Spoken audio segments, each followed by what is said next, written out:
Welcome back, friends. We are in lesson number 55. We have been looking at some interesting movements with respect to dance and acrobatics using, these switch costumes, next costume and movement, right? Now, just continuing with that theme, we will now build a very interesting animation, which is about how do we make ballerina dance, right? Now, why this is so dear to me is because if you have been noticing these videos, every video has this animation with our ballerina dancing, right? So I'll show you how we have done this, and sort of complete this whole series, right?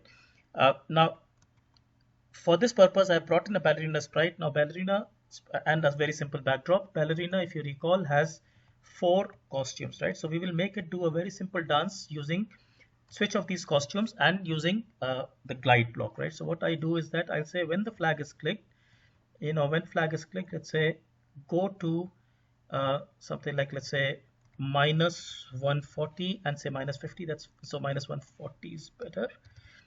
Minus 150, so it goes here.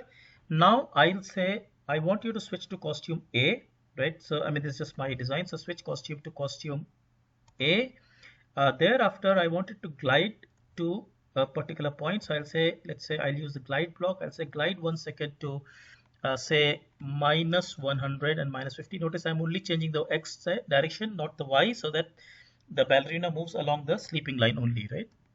And now I can do next costume, so that it goes to the next costume, and I can just keep doing this again and again. So if, let's say, duplicate this, but every time I do it, I will make it move by, say, 40 steps, right? So if I did this, notice I'm going from minus 100 to minus 60 because I wanted 40 steps.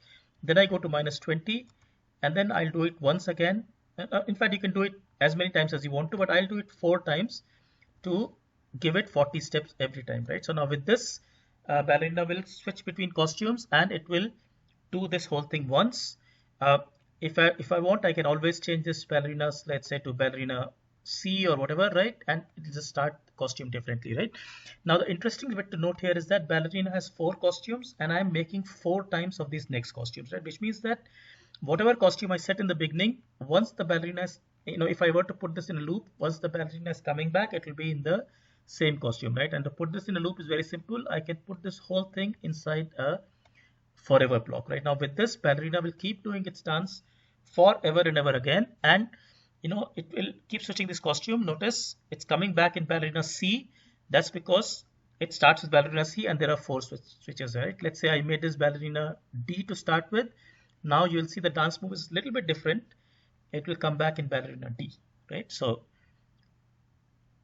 and that's it, right? So that's what we have done. I hope you find this interesting, useful. Like I said, you can add many more next costumes if you want to. We can make it move in a more complicated manner as well, but this is the basic idea. Take care. Thank you so much. Bye bye.